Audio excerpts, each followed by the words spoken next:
Salut tout le monde, ici Pasteur David. J'espère que tu as passé une bonne semaine.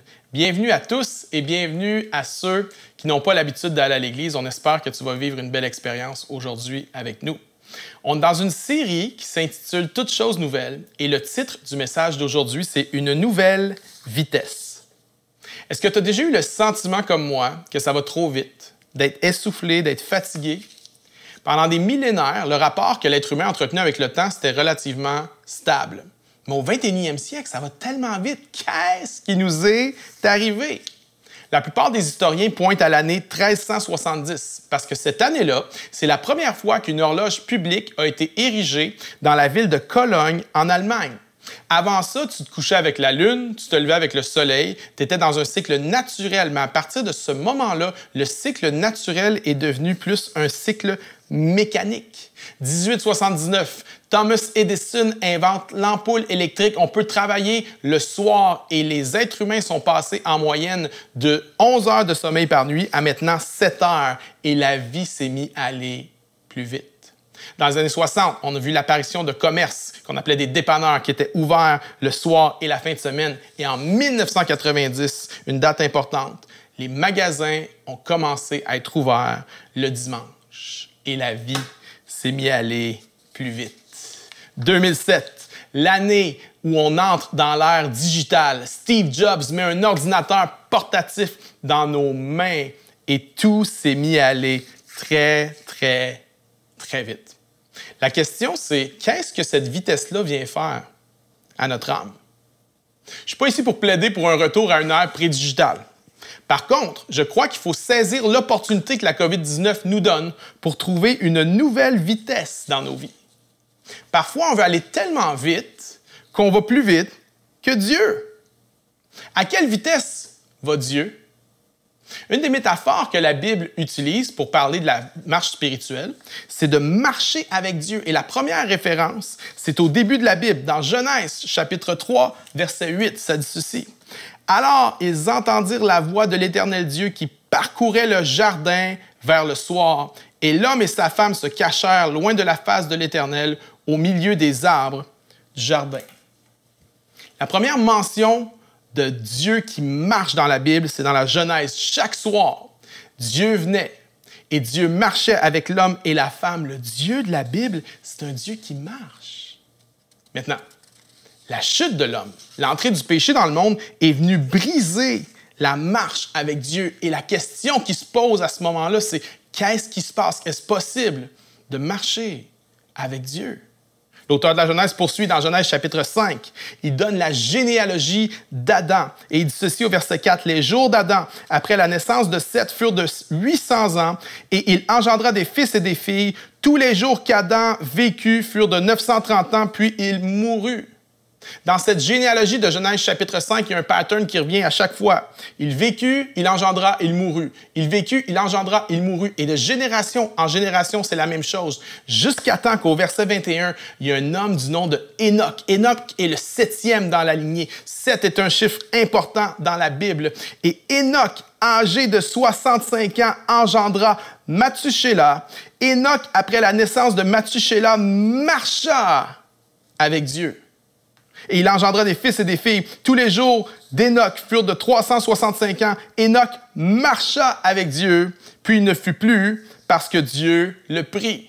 7e génération, l'auteur de la Genèse est en train de dire il se passe quelque chose de spécial avec Enoch. Enoch a vécu 365 ans, une année pour chaque jour du cycle solaire. Et Enoch marchait avec Dieu. L'auteur est en train de dire, c'est possible, malgré l'entrée du péché dans le monde, de marcher avec Dieu. Dans Genèse 6, ça nous parle d'un homme qui s'appelle Noé. Noé était un homme juste et intègre dans son temps. Noé marchait avec Dieu. Noé, à son époque, il est le seul à marcher avec Dieu. J'aimerais dire, c'est possible pour toi, pour moi, de marcher avec Dieu, même si tu es le seul. Même si tu es le seul dans ta famille, à ton travail ou à ton école, c'est possible. Dans Genèse 48, Jacob parle de ses pères, Abraham et Isaac, qui ont marché avec Dieu. Le livre de l'Exode et du Lévitique nous révèle Dieu comme un Dieu qui veut marcher avec son peuple. L'Ancien Testament présente un Dieu qui veut marcher avec son peuple, mais un peuple qui résiste à marcher avec son Dieu. Alors Dieu va envoyer des prophètes, Moïse, il va envoyer des juges, des rois et autres prophètes pour encourager le peuple à marcher avec Dieu. Mais sans succès, le peuple s'éloigne toujours de Dieu. Puis arrive sur la scène un rabbin marginal du nom de Jésus de Nazareth. Jésus est le piéton par excellence dans la Bible et Jésus va inviter les gens à marcher avec lui pour marcher avec Dieu. Jésus va inviter les gens à être ses disciples. Et il va leur enseigner comment être en communion, comment obéir à Dieu, comment marcher avec Dieu. Non seulement Jésus enseigne aux gens à marcher avec Dieu, mais Jésus, c'est Dieu lui-même qui marche avec les gens. Dans Luc 24, Jésus est mort, crucifié, ressuscité, et Jésus va venir auprès de 2 de ses disciples qui ne savent pas qu'il est ressuscité. Ils sont découragés, ils marchent sur une route vers une ville qui s'appelle Emmaüs. C'est dans Luc 24, 15, ça dit « Pendant qu'ils parlaient et discutaient, Jésus s'approcha et marcha avec eux. » Jésus est venu pour rétablir la marche avec Dieu que le serpent est venu briser dans le jardin d'Éden. Et après la résurrection et l'ascension de Jésus, ses apôtres se sont mis à prêcher sur la marche avec Dieu. Ils ont parlé de marcher dans la lumière, marcher en nouveauté de vie, marcher par la foi, marcher par l'Esprit. Le Dieu de la Bible, c'est un Dieu qui marche. Maintenant, je sais que dans la Bible, il y a des exhortations à courir. Mais il y a beaucoup plus d'exhortations à marcher. Parce qu'en fait, Dieu ne court pas. Il y a une exception dans la Bible, dans Luc 15, la parabole du fils prodigue, où lorsque le père voit son fils qui est sale, qui est dans un état piteux, qui revient à la maison, lorsqu'il le voit au loin, le père se met à courir vers lui. C'est le seul moment où Dieu court. Le reste du temps, dans les Écritures, Dieu marche. Tu es appelé à marcher avec Dieu. Est-ce que tu marches avec Dieu? Laisse-moi te dire une chose. L'ennemi de ton âme va tout faire pour t'empêcher de marcher avec Dieu. Il y a des obstacles qu'il va mettre sur ton chemin pour t'empêcher de marcher avec Dieu. Et voici le plus grand obstacle à la marche avec Dieu en 2020, c'est qu'on est trop pressé. C'est qu'on est trop occupé. Dallas Willard a dit ceci. Être pressé est le plus grand ennemi de la vie spirituelle à notre époque. En 2008, il y a un gars qui s'appelle Michael Ziccarelli.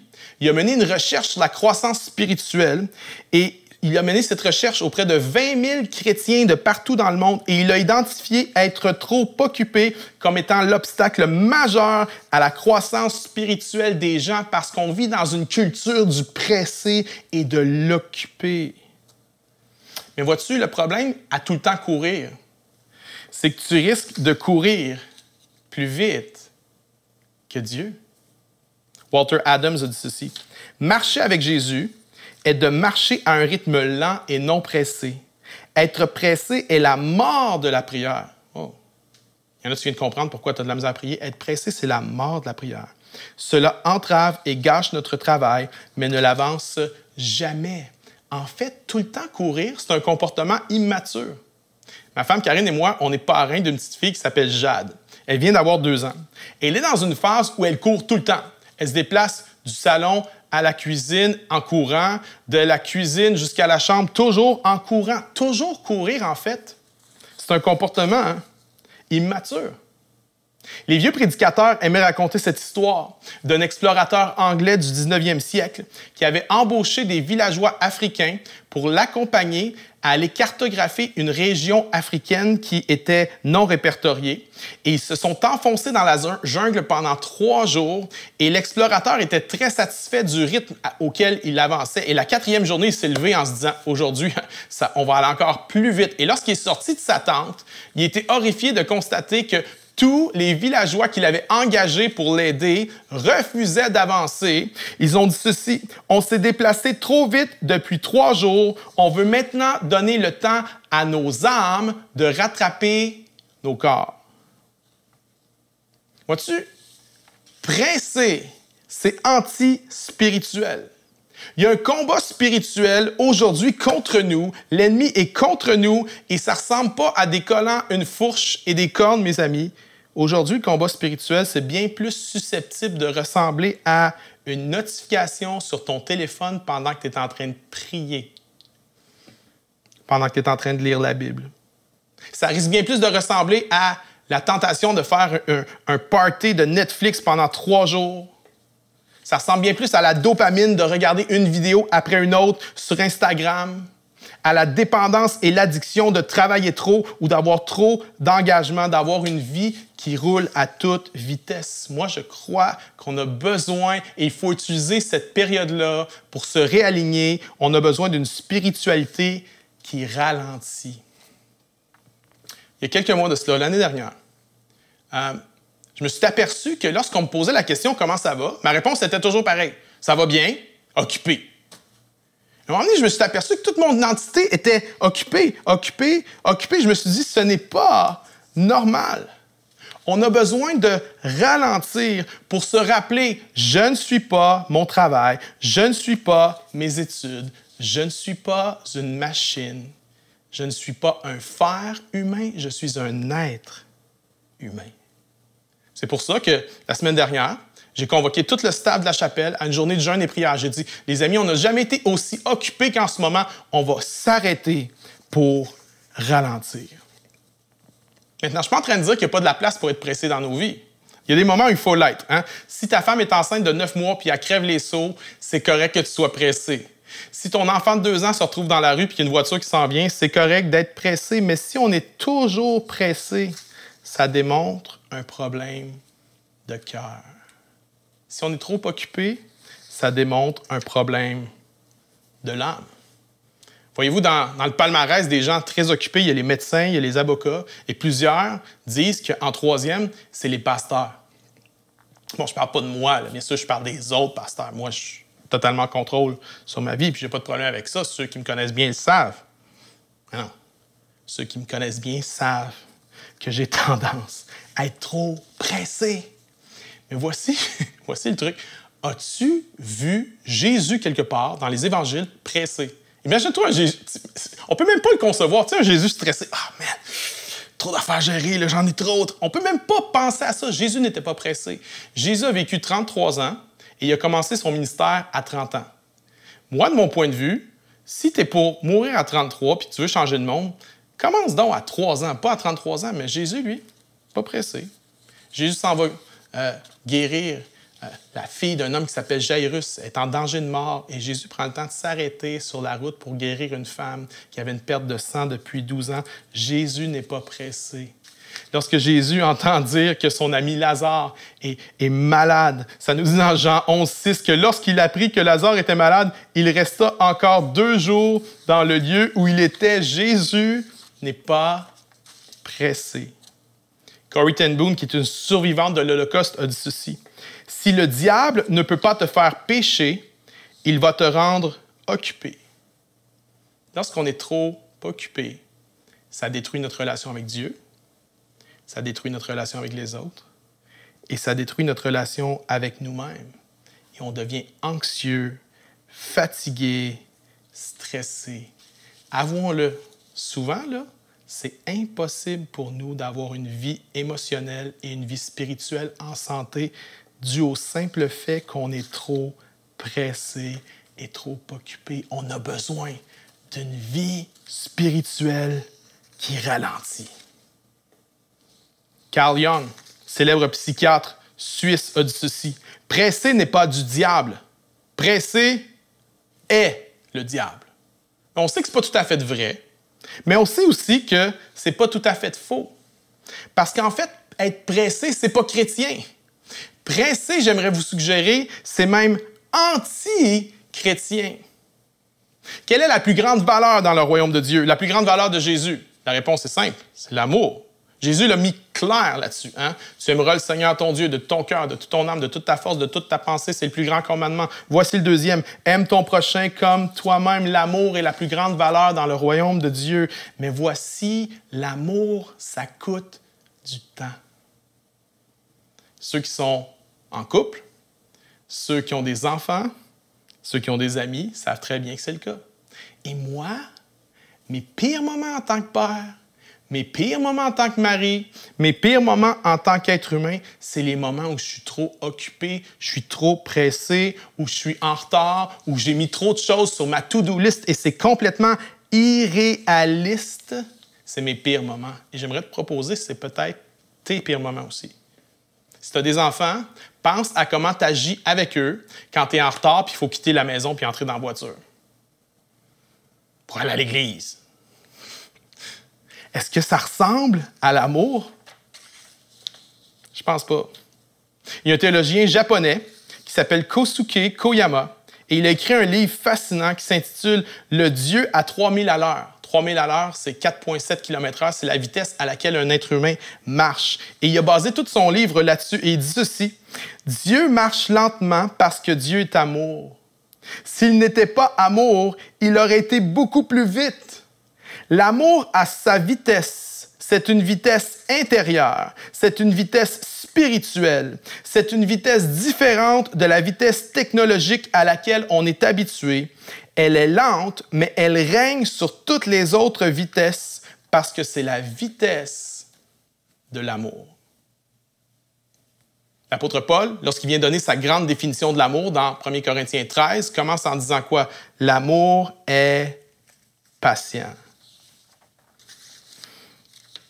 Une raison pourquoi la Bible parle de marcher avec Dieu et non pas courir avec Dieu. C'est impossible d'expérimenter l'amour de Dieu et des autres si tu es pressé. C'est impossible d'expérimenter la joie et la paix si tu es pressé. La prochaine fois que tu es en retard, essaie d'expérimenter la paix dans ton retard. Vois-tu, l'amour, la joie et la paix sont incompatibles avec le fait d'être pressé. Je le dirais de la façon suivante. Tu ne peux pas habiter dans le royaume de Dieu en étant pressé. Je crois que pour nous, pour plusieurs d'entre nous, le plus grand danger, ce n'est pas d'abandonner la foi. Hein. La plupart d'entre vous, vous ne l'abandonnerez pas, la foi. Pour la plupart d'entre nous, le plus grand danger, c'est de se contenter d'une version médiocre de la foi juste parce qu'on est trop pressé et trop occupé. On a besoin d'une nouvelle vitesse. Et ce n'est pas juste ta santé émotionnelle qui est en jeu. Ce n'est pas juste ta santé intellectuelle ou ta santé physique qui est en jeu. C'est d'abord et avant tout ta santé spirituelle qui est en jeu parce que Jésus a dit « Que sert-il à un homme de gagner le monde s'il perd son âme? » On peut être honnête un instant. Il y a bien des moments dans la vie, même si le gars est pasteur, même si le gars a donné sa vie au Seigneur Jésus-Christ à l'âge de 15 ans, même si j'ai l'assurance de mon salut, j'ai l'assurance que si je meurs, je m'en vais dans la présence de mon Dieu, j'aimerais te dire qu'il y a bien des moments que je suis en train de perdre mon âme à gagner le monde parce que je suis trop pressé. Puis pressé, ça tue. Ça tue l'amour parce que l'amour prend du temps. Ça tue la joie, la gratitude, ça tue la sagesse. Parce que pour acquérir la sagesse, ça prend du silence. Il faut se poser. En fait, ça tue tout ce qui nous tient vraiment à cœur. Pressé, ça le tue. Ça tue la spiritualité, ça tue la santé, le mariage, la famille, la créativité, la générosité, le travail bien fait. Ça nous pousse à être pressé, ça nous pousse au-delà de nos limites. Ça brise notre relation avec les autres, ça brise notre relation avec nous-mêmes et surtout, ça vient briser notre relation avec notre Créateur. Il y a plein de croyants qui passent leur journée et leur semaine sans sentir jamais la présence de Dieu avec eux, sans avoir ce sens de... Je ne parle pas de quelque chose de mystique où on se met à flotter dans les airs, mais non, juste un sens de Dieu est avec moi. Plein de gens qui ne l'expérimentent jamais. Pourquoi? Est-ce que ça se pourrait que tu es trop pressé? Est-ce que ça se pourrait qu'alors que Dieu est là, dans ton quotidien, à chaque moment Dieu est là, est-ce que ça se pourrait que tu ne sentes pas Dieu parce que c'est toi qui n'es pas là? Je crois que tout le monde, en quelque part, aspire à ralentir. Je crois que tout le monde, en quelque part, aspire à une vie plus aérée. Mais voici le problème. Tout le monde aspire à ralentir, mais pour ralentir, il faut renoncer à quelque chose. La plupart des gens veulent ralentir, mais ça reste un vœu pieux qui n'arrive pas parce qu'on n'est pas prêt à renoncer à rien. Pour ralentir, il va falloir renoncer à des loisirs, à des activités, à des projets, à des contrats, à une augmentation, à de l'argent, à une promotion. Pour ralentir, il faut renoncer. J'ai lu ce témoignage d'un pasteur qui, à 23 ans, a démarré une église. À 30 ans, c'était rendu une méga église et il a pété un burn-out vraiment, vraiment profond. Et à partir de ce moment-là, il a commencé à réaligner sa vie. Il a commencé à ralentir. Et il a dit ceci, j'ai trouvé ça tellement profond. Il a dit, pour ralentir, j'ai dû renoncer à ce que j'aurais pu être si j'étais resté sur le sentier du pressé. Ouf, ça fait mal. Pour ralentir, j'ai dû renoncer à ce que j'aurais pu être si j'étais resté sur le sentier du pressé. Pour lui, c'était renoncer à une certaine notoriété, à une certaine influence, à avoir une église plus grande, à écrire plus de livres, à aller dans plus de conférences. Le plus grand obstacle à la marche avec Dieu, je crois que c'est qu'on cherche à courir, alors que Dieu, lui, il marche. 3000 à l'heure. 4,7 km/h. Dieu est tellement bon, tellement amour, qu'il adapte sa vitesse à la nôtre parce que sa vitesse, c'est l'amour. Maintenant, voici une deuxième raison, un deuxième obstacle à la marche avec Dieu. Dans les années 70, il y a un gars qui s'appelle Peter Jenkins qui a traversé les États-Unis à la marche. Pendant 6 ans, il a parcouru 5000 milles. Il a même écrit son expérience dans un livre qui s'appelle A Walk Across America. Et dans son livre, il raconte comment il a tout traversé. Les déserts, les montagnes, les blizzards, la pluie. Il a été attaqué par des animaux, mordu par des chiens, par des serpents. Il s'est fait frapper par une voiture. Il s'est fait tromper. Il s'est fait voler. Et après son expérience, il a rencontré des journalistes pour leur expliquer et on leur lui a posé des questions. Et une des questions qu'on lui a posées, c'est « Est-ce qu'il y a des moments où tu voulais lâcher, où tu voulais abandonner? » Il a dit bien candidement, absolument, il y a plein de moments que c'est arrivé. Et il y a quelqu'un qui a posé la question, c'est quoi le moment? C'est quoi la chose qui t'a amené le plus à vouloir lâcher? Et les journalistes s'attendaient à une réponse comme « quand j'ai été mordu par le serpent » ou quand j'ai été frappé par une voiture. Mais Jenkins a surpris tout le monde par sa réponse. Il a dit « Le moment où j'ai failli le plus lâcher, la chose qui a failli me faire le plus lâcher, c'est le sable dans mes souliers. » Le sable dans nos souliers est probablement le deuxième plus grand obstacle à la marche avec Dieu. Il y en a présentement, ta marche avec Dieu, c'est difficile. Tu te demandes pourquoi. J'aimerais te proposer que peut-être tu as du sable dans tes souliers. Vois-tu, le sable, c'est petit. Le sable, ça semble insignifiant, ça semble pas grave d'en avoir, mais le problème du sable, c'est que c'est extrêmement abrasif. C'est juste un peu de sable, c'est juste une petite blessure que je n'ai pas pardonnée. C'est juste une petite frustration que j'accumule sur une autre et sur une autre. C'est juste un petit découragement, c'est juste une petite amertume. Ou parfois, le grain de sable, c'est juste une pensée un peu. Juste un regard impur, juste un texto, juste un site web, juste une facture un peu louche, un peu douteuse sur ton compte de dépenses. Ça a l'air de rien, mais c'est du sable qui s'accumule dans tes souliers et à un moment donné, ça va t'amener à ne plus être capable de marcher. Lorsqu'on regarde à des gens qui, moi j'en ai connu, là, des gens qui font des folies, ils abandonnent Dieu, la foi, l'Église, ils quittent sa femme,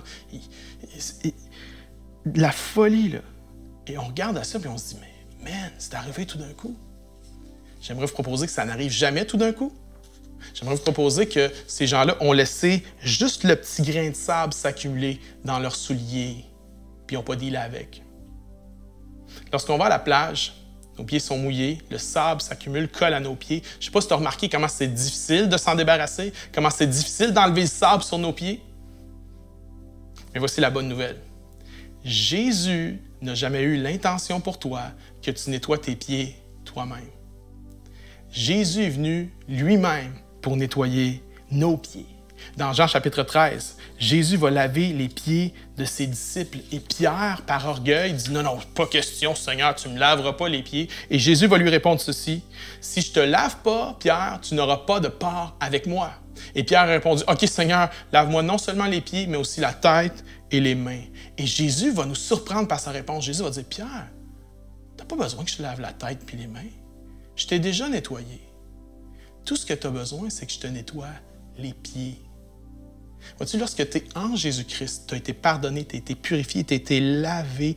Tu n'as pas besoin d'être lavé et purifié encore au complet, mais il y a de la poussière qui s'accumule à nos pieds à chaque jour et il faut aller dans la présence de Jésus afin que lui nettoie nos pieds à chaque jour. Peut-être que tu as du sable qui t'irrite en ce moment, qui t'incommode en ce moment, de la solitude et tu commences à développer de l'amertume envers Dieu, de l'amertume envers les gens, de la frustration, des petites choses, des petites pensées, des petits grains de sable. Jésus dit, viens à moi, moi je vais laver tes pieds. Et lorsqu'on se laisse laver les pieds par le Seigneur, ensuite, on peut aller laver les pieds des autres. Je crois que la crise COVID-19, c'est un moment idéal pour se poser la question, qu'est-ce qui a besoin d'être lavé sur mes pieds? Et de laisser Jésus le faire. Mais je crois que c'est aussi le moment idéal pour ralentir, pour trouver une nouvelle vitesse avec Dieu. La vitesse de l'amour. Laissez-moi prier pour vous. Père Céleste, je te prie pour tous mes amis au son de ma voix. Je te prie que tu nous aides, Seigneur Dieu. Que cette crise ne soit pas gaspillée. Aide-nous à utiliser cette crise pour ralentir nos vies afin de marcher avec toi, à ne pas courir incessamment plus vite que toi et à détruire nos âmes en le faisant. Seigneur, je te prie que cette crise ne soit pas gaspillée. Je te prie également, Seigneur Dieu, pour tous ceux qui ont du sable dans leurs souliers, qui est en train de leur ronger les pieds et ils sont tentés d'abandonner. Seigneur, je te prie, nous venons vers toi. Je te prie que tu puisses leur rappeler qu'ils n'ont pas enlevé le sable eux-mêmes, ils ne peuvent pas y arriver, mais c'est quand on vient à toi que toi, tu nous laves les pieds, toi, tu nous pardonnes et toi, tu nous restaures. C'est dans le nom de Jésus que j'ai prié. Amen. Amen. Si tu n'as jamais donné ta vie à Jésus, tu peux faire cette prière. Jésus, je te donne ma vie. Jésus, je te donne ma vie. Ça va être le début d'une belle conversation avec Dieu. Si tu as été interpellé par ce message, écris-nous. Bienvenue à commerciallachapelle.me. Maintenant, répondons à ce message en louant puis en adorant le Seigneur ensemble.